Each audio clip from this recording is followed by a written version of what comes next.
Good morning. Greetings from BMS College of Engineering, Bangalore.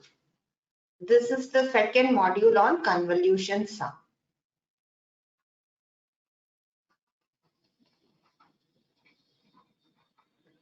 In the previous module, we had seen what is convolution sum and we saw different methods of evaluating convolution sum. In this module, we are going to see certain properties of convolution sum. So we know that given a linear time invariant system with an input xn, and let us say the system has an impulse a response h of n, then convolution sum helps us evaluate the output of this LTI system from given the input and the impulse response using the convolution sum. And the convolution sum is given by the summation x of m h of n minus m. And as a notation, we use the symbol that convolve with h of n. So we have the output of the LTI system given by the summation, the convolution sum. Now let's take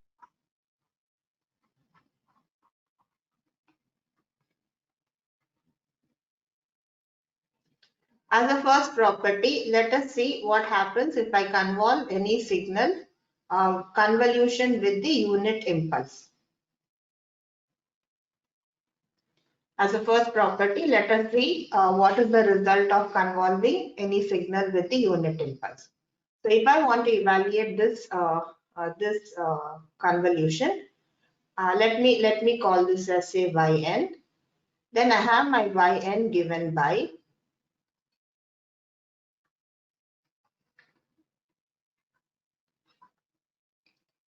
x of m delta of n minus m. Direct substitution of the convolution sum where my input is xm and the other signal is delta n. And what is this? We have seen that any signal x of n can be represented as a weighted sum of the impulses. So this can be recognized as x of n, and hence we have the result x of n convolved with delta n is equal to x of n. Let's take a signal. Let's take a sequence. Say x of n is equal to 1, 2, 3, 4, and my delta n is 1. Now, if I want to do a matrix multiplication of this convolution, x of n convolved with delta n, I need to create a matrix, and the number of columns in this matrix should be equal to the number of elements in the other sequence. So when I multiply it, I get back 1, 2, 3, 4. Of course, this property can be tested even by the graphical method, or we will still get the same result. So we have an important observation that x of n convolved with delta n is x of n minus x of n. As an extension of the same property, if I have a signal x of n convolved with delta n minus n naught, this is going to give me x of n minus n naught. This is going to give us x of n minus n naught. So now we'll take up another property of the convolution sum, and that is the commutative property. Commutative property of convolution sum, which states that x of n convolved with h of n is same as h of n convolved with x of n. This is the statement of the property. We can verify it with an example.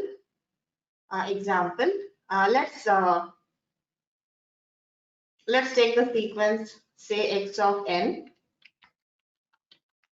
Let's take a sequence x of n.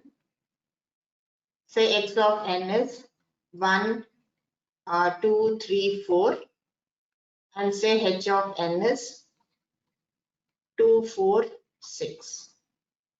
2, 4, 6. And to verify, let's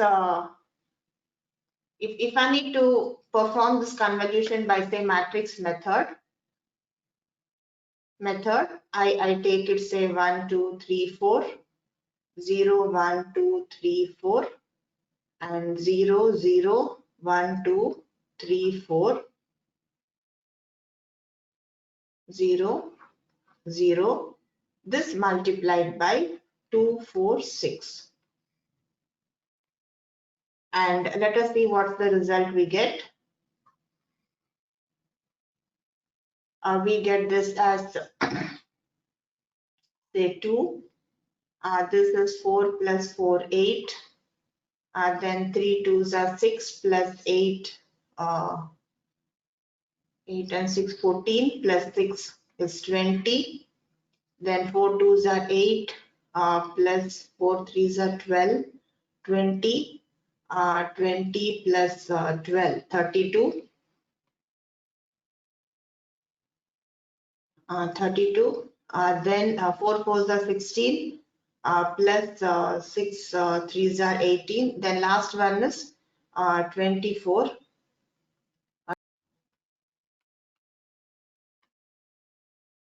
34. This is what we get when we convolve xn with hn. Now let us try to convolve this. This is xn convolved with h of n. Now let us do hn convolved with xn. hn convolved with xn. So now my matrix is hn is 2 4 6 2 4 6. So let me write 2 4 6, and then I need to create a matrix, and I need 4 columns. So 1 2 3 4. I need 4 columns for matrix to be compatible, for being able to do the matrix multiplication. 2 4 6 0 2 4 6 0 0 2 4 6 0 0 0 2 4 6.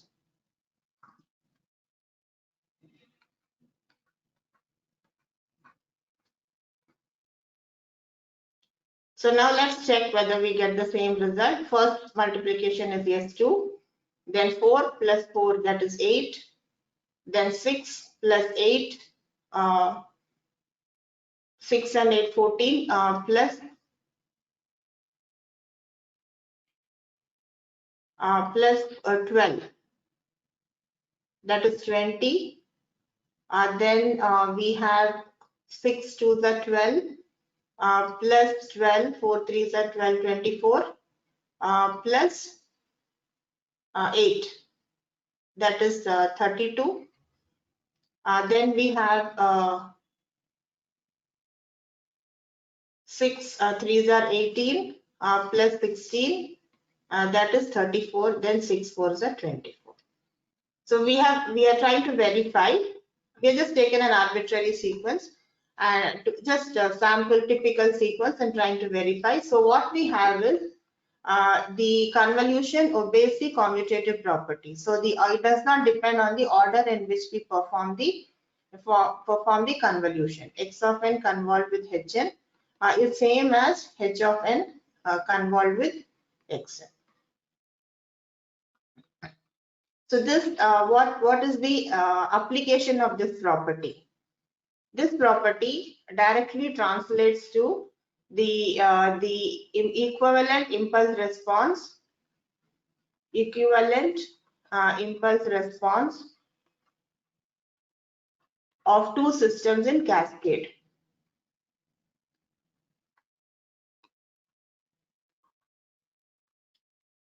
So if I have a system with impulse response H1n and another system with impulse response H2n,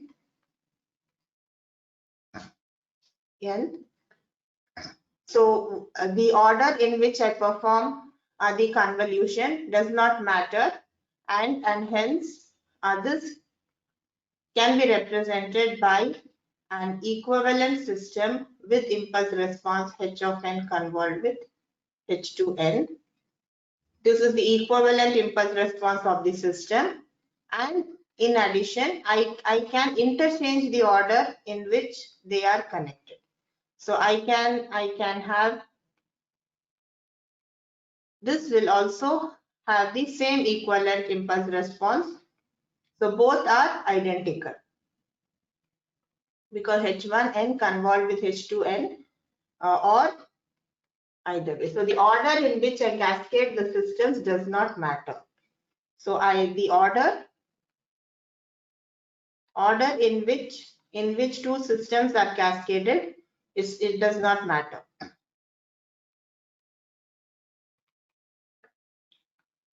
Are cascaded does not matter provided the systems are linear time invariant. So when I have two linear time invariant systems, I can cascade them in any order I desire. The overall response will be similar. So moving to the next property of convolution. Let's take the next property. Say the convolution is associated.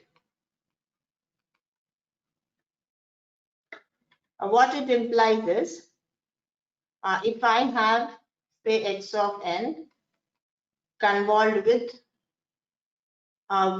say h1n plus h2n, then this is equal to x of n convolved with h1n plus x of n convolved with h2n. And this is the statement of the property. And as an application of this property, what happens is if I have two systems in parallel, if this is my input x of n, and if I have one system with an impulse response h1n, and say another system with impulse response h2n, and both are in parallel, connected in parallel, by this associative property of convolution sum, this is equivalent to a single system with an impulse response h1n plus h2n. So when we have systems in cascade, the earlier property was useful.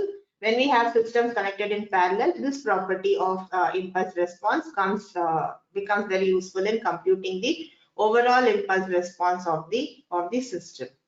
Moving on, the next property of convolution sum, we have that convolution is distributed. That the convolution sum obeys the distributive property of, and hence what we have is if I have x of n convolved with h1n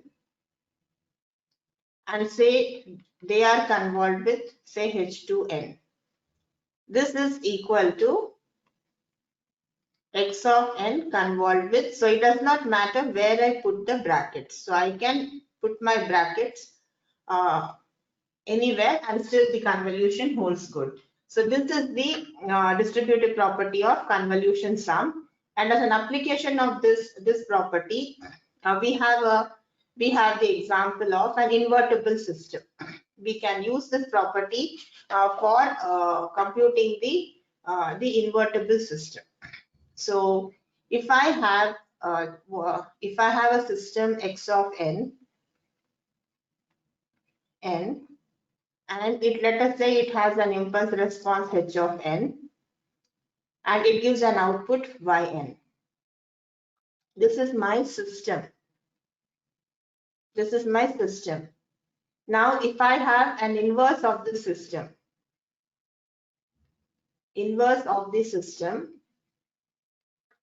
so what it means is if I give this output to the system, and let us say it has an inverse, it has a impulse response, say h2n. So if I give the output of my system, if this becomes my input, then my output of the inverse of the system should give me back the input. So what we have, for convenience, let me call the system has an impulse response Hn, and if I have the inverse of the system, let us say it has an impulse response H2n. So if a system is invertible, for a system to be invertible, we desire that if I give the output to the inverse of the system, its output is going to be the input. So what we have is, I have x of n. So if I cascade it, this is say h1n. I have an output, say yn.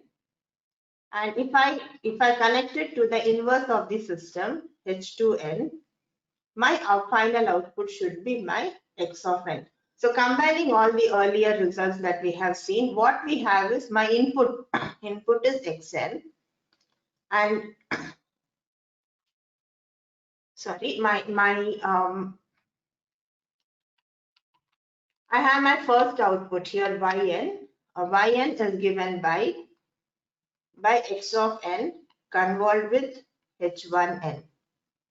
And my output of the second system is given by x of n equal to yn convolved with h2n, or yn is nothing but, from the first system's output we have x of n convolved with h1n as my yn, and this is convolved with h2n.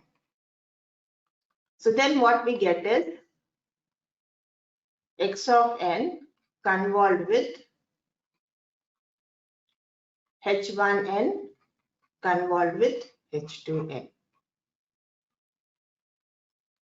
So when I cascade a system and its inverse, I need to get that xn should be equal to xn convolved with h1 convolved with h2.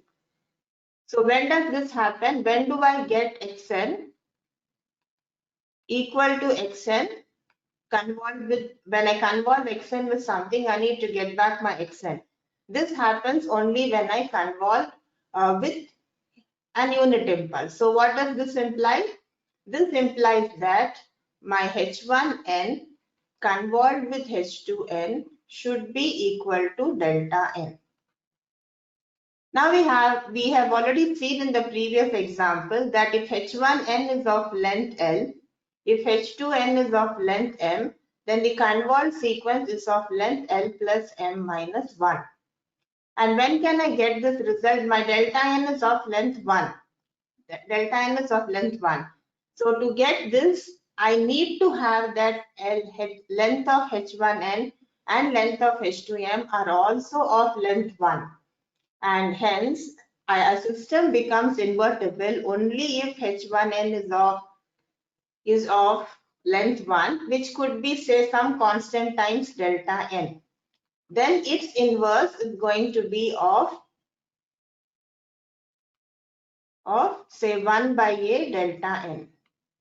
So then what we have, in this case, if I convolve h1n convolved with h2n, I am going to get a times delta n convolved with 1 by a times delta n, that is delta n. Impulse convolved with its impulse is an impulse.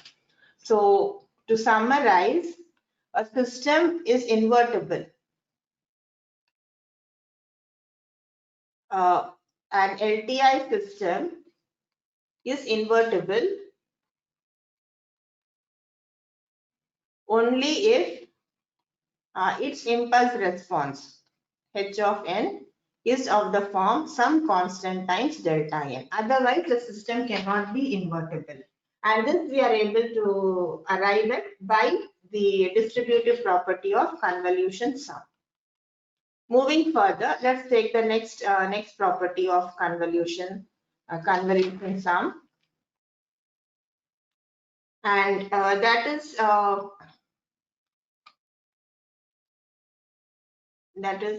say the linear convolution. We'll see another type of convolution, the linear convolution and the circular convolution. Let us see what is whatever we have seen so far. Whatever we have seen so far is linear convolution, wherein we have x of n convolved with h of n given by sigma m is minus infinity to infinity x of m h of n minus n.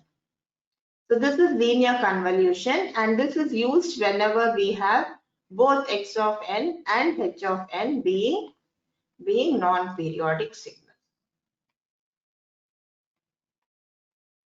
The convolution we have seen till now are all examples of linear convolution where we did not mention that any of the sequences are periodic. Now we have another type of convolution known as the circular convolution. The circular convolution. And when do we use circular convolution? If my sequence xn and h of n are both periodic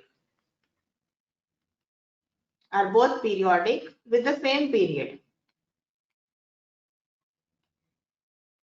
They both should have the same period. So if two sequences are periodic and having the same period, then we need to perform circular convolution, and that is given by the symbol is given by a circular convolution. The moment we see the symbol, it means that we are performing a circular convolution, and the summation is in this case is given by say same period. Let us say they are periodic with period n, x of n, h of n minus n. So if the summation, this term is same, only thing is the summation goes for one period, so 0 to n minus 1.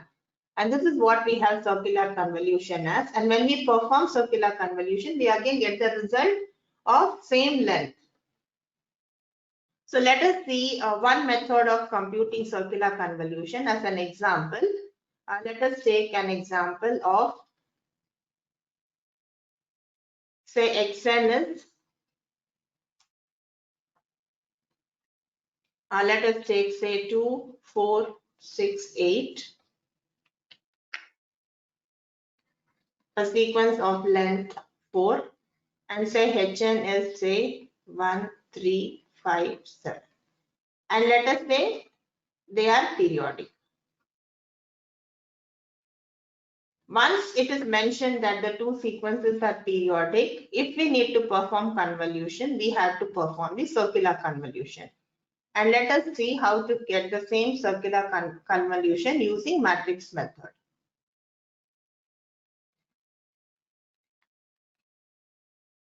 So in this case, 2, 4, 6, 8.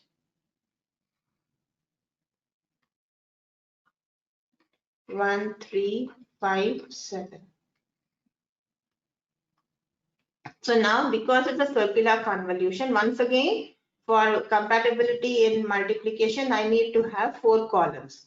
But now, how do I create the columns? My second column is going to be a circular shift of the earlier column, previous column. So 2, 4, 6, 8. 2, 4, 6, 8.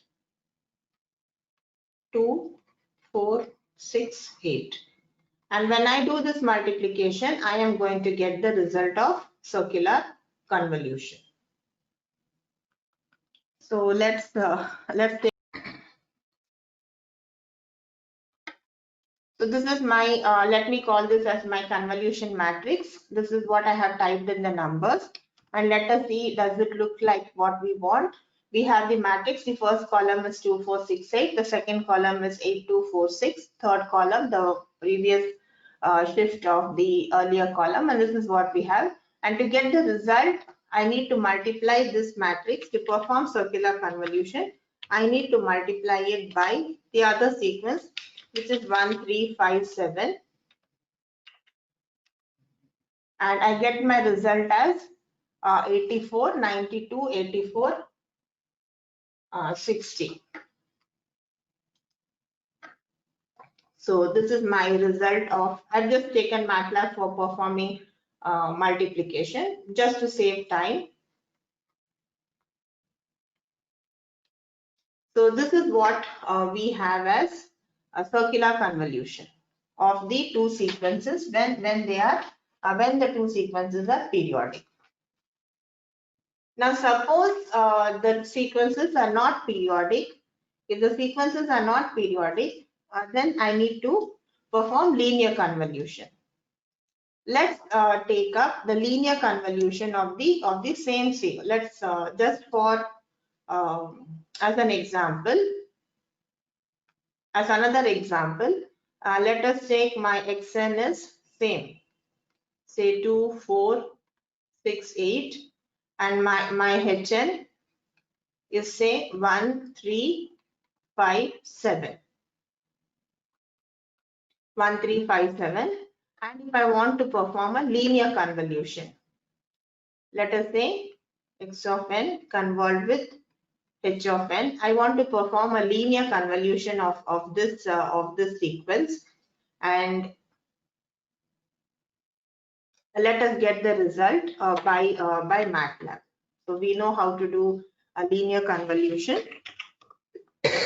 We have seen a number of examples. Say 2, 4, 6, 8 is my one sequence, and the other sequence is say 1, 3, 5, 7. I have two sequences xn and hn, and I want to perform the linear convolution. So I get my answer as 2, 10, 28, 60, 82, 82, 56. I get my result as 2, 10, 28, 60, 82, 82, 56. So let me make a note. So when I perform linear convolution, that is if these two sequences are non-periodic, I need to perform a linear convolution, and that is given by 2, 10, 28, 60, 82, 82, 56.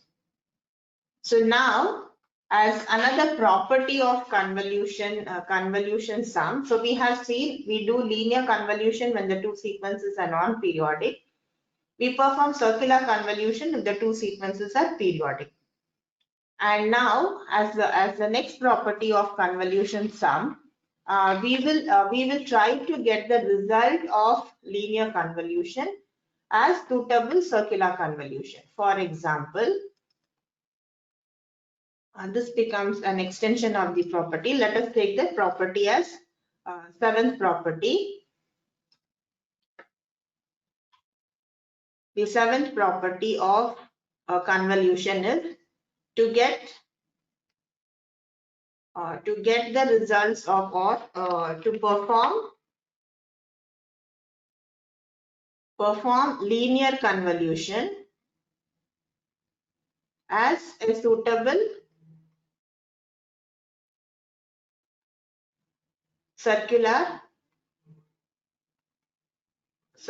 convolution. So now how I want to get the result of x of n convolved with hn. And in this example, so if I want to get the result of a linear convolution xn and hn, if you take the same example, xn is of length 4, hn is of length 4. So my convolved sequence is going to be of length 7. So my convolved sequence is of length 7. So now what I even though my two sequences, my say x of n is actually a sequence 2, 4, 6, 8. But I will add 3 zeros. Why do I add 3 zeros? Because my convert sequence needs to be of length 7. So I append suitable zeros. So next, similarly, my other sequence Hn is 1, 3, 5, 7. And in this example, my convert sequence is going to be of length 7. So I append 3 zeros. And if there is no requirement that both xn and hn should be of the same length, they can be of differing length. Even when they are of different length, I can perform circular convolution after appending suitable zeros and get the result of a linear convolution. So my aim is to perform linear convolution, but I am going to perform circular convolution of these two sequences. And I assume, even though the given sequences are non-periodic, I'll assume that they are periodic. I assume it is periodic, and then I try to compute or perform circular convolution of these two sequences after appending suitable zeros. So now let us try to perform the convolution. So now if I want to perform the circular convolution, let us say this is my new xn and say this is my new hn. So I'm going to perform my new xn. I'm going to perform a circular convolution of. So I need to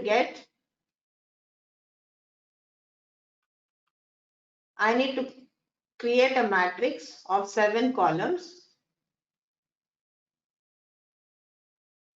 And this is 1, 3, 5, 7, and I'm appending 3 zeros. And what's my first column? 2, 4, 6, 8. And then I append 3 zeros. How do I get the next column? By a circular shift of the previous column, because I'm doing a circular convolution. So 0, 2, 4, 6, 8, 0, 0. Next 0, 2, 4, 6, 8. Then 0, 6, 8. Next column is going to be 8, 0, 0, 0, 2, 4, 6. Next is going to be 6, 8, 0, 0, 0, 2, 4. And the next one is going to be 4, 6, 8, 0, 0, 0, 2. So now I need to perform. So what I'm doing is, even though my sequences were non-periodic, I appended suitable zeros. I assume it is going to be periodic, and then I perform the circular convolution. And then let us see what result we get.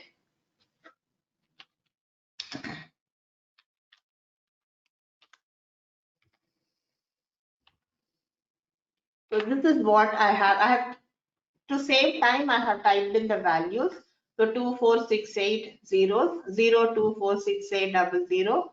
So I have created the 7 by 7 matrix, which is a circular shift of the previous column, and I've done it. So now to get the convolution, I need to perform multiply. I need to multiply this by my other sequence. So what's my other sequence? It is 1, 3, 5, 7, 3 zeros. After appending, I need to multiply to get the result. So now what's the result we get?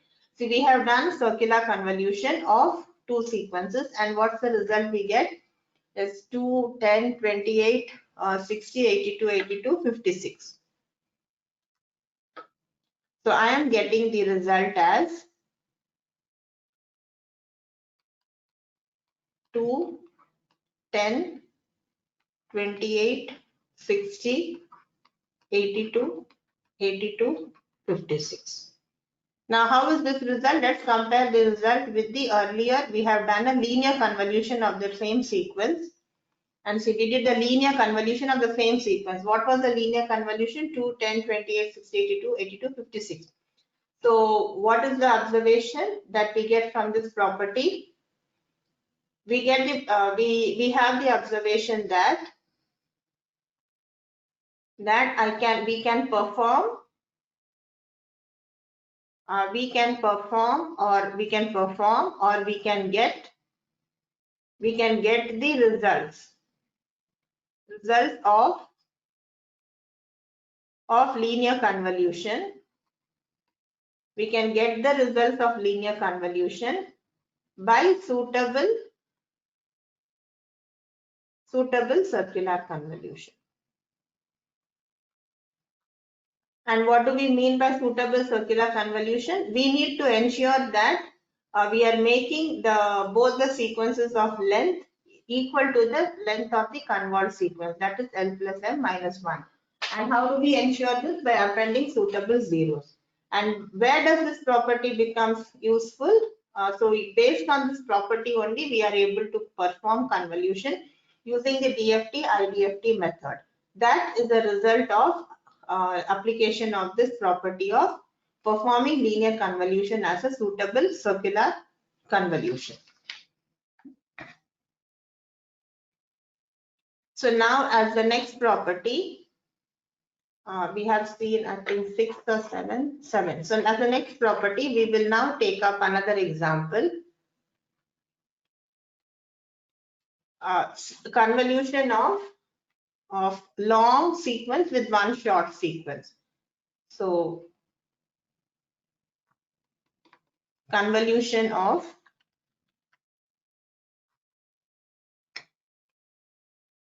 two sequences. But for example, let us say Xn is very long and Hn is say short. So where do we have this type of examples? So I have a long real-time signal, let us say human speech, or any real-time signal may be of a long duration, but my system may have a very short impulse response. In these cases where I have a system with the shorter impulse response, but my input is of a very long sequence, then we can come out with methods wherein we get the output quicker instead of waiting for the complete sequence Xn, receive it and then start performing convolution by any of the methods that we have seen earlier. We have seen different methods of computing the convolution sum, the graphical method, the DFT IDFT method, or the matrix method, the Z transform method. Any method we think of, we can perform this convolution by splitting my input sequence into shorter sequences and perform the convolution. So when I want to perform convolution of two sequences with one of them being very long and one of them short, I have two methods. These type of situations arise when for example, when I want to pass my voice through a filter. So this is an example of where my input is of a very long length and my system is having a short duration of a shorter length Hn. So when I want to compute a long sequence with a short sequence, there are two methods. One is known as the overlap add method and the other is the overlap save method. These two methods we shall take up in the next module. And then one more property of convolution where my input to the system, I have a system and it has the impulse response Hn and my input is Xn and say the output is Yn. There's a special an input, let us say as an exponential function e power j omega n. When my input is e power j omega n, what is the nature of my output? These are two examples, these are two properties we shall take up in the next module. Thank you.